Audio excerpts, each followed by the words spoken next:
यार प्रकाश त जहिले टाइममा आउँछस् है, कहिलेकाहीँ ढिला नि गर्न त। तब सधैँ ढिलो आउँदछ त म त हस्तो हो र। तैँले बोलाएपछि मनाउने कुरा हुन्छ र।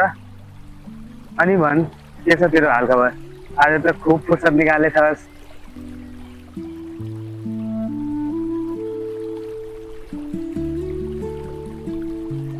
होइन यार साथी, कति समय भइसक्यो हामी यसरी नदी किनार सँगै बसेर गफगाफ नगरेको है। अस्ति भर्खर जस्तो लाग्छ र हेर्दा हेर्दै कति समय बितिसक्यो है।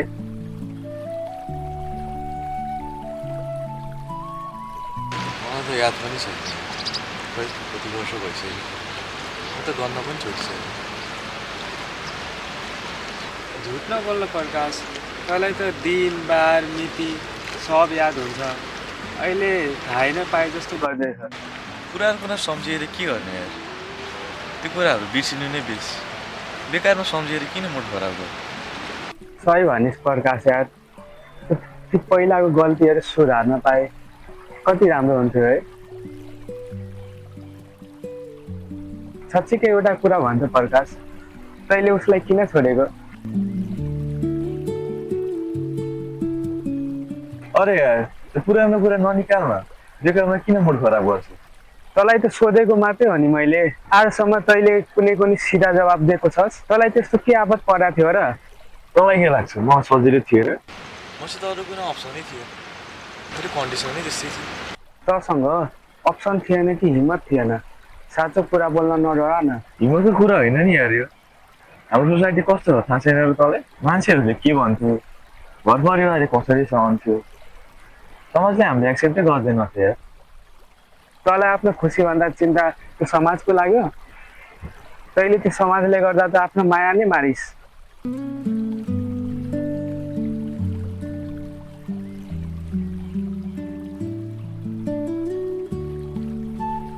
तँलाई के थाहा छैन यार, त मेरो ठाउँमा भएको भए बुझ्थिस्। बाहिरबाट भन्नु जतिको सजिलो छ त्यो भोगेपछि मात्रै थाहा हुन्छ। मभन्दा बढी तँलाई कसले बुझ्छ र प्रकाश? मलाई त सब थाहा छ।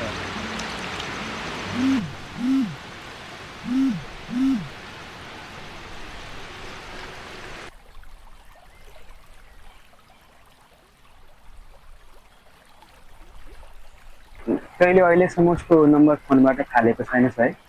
त तँलाई कुरा कसरी थाहा भयो? मैले त्यो कुरा कसैलाई भनेको पनि छैन। के कुरा गर्छस् यार? तैँले यो कुरा आफैले मलाई अस्ति भने होइन? बिर्सिस् कि क्या हो? कहिले? म तँलाई कहिले भनेर? आज कति गति हो थाहा छ? तँलाई साँच्चीकै थाहा छैन आज कति गति हो? कि त बिर्सिने नाटक गर्दैछस्?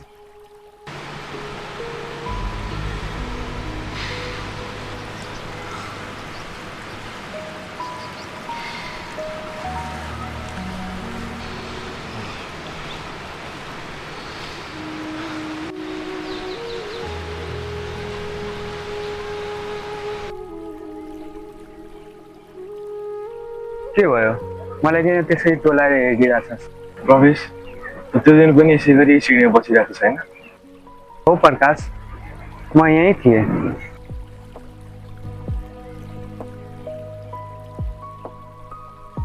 मैले धेरै कोसिस गरेँ तँलाई बचाउन सकिनँ। मलाई माफ गरिदिए प्रवेश। मेरो कुरा छोडिदिए प्रकाश, तर तैँले चाहेको भए त्यो दिन उसलाई रोक्न सक्थिस् नि, होइन? मैले उसलाई निकै माया गर्थेँ यार। मेरो मनमा कुनै खोट थिएन। मलाई थाहा छ यार, तैँले उसलाई कति माया गर्थिस् भनेर।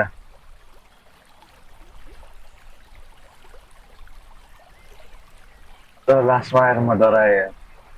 मैले आफ्नो माया भन्ने डरलाई नै रोजेँ। तर उसले चाहिँ के रोजी त? उसले त मलाई नै रोजेको थियो। उसले मलाई कहिले छाड्न चाहेकी थिएन। सबैभन्दा ठुलो समस्या नै त्यही भयो के?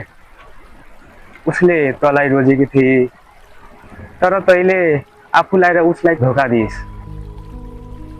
काश मैले देखेको भए उसलाई पनि बचाउन सक्थेँ होला। हामी सबैको जिन्दगीमा एउटा न एउटा यदि हुन्छ नि प्रकाश, तर त्यो यदिले हाम्रो बितेका दिनहरूलाई कहिले फर्काउन सक्दैन।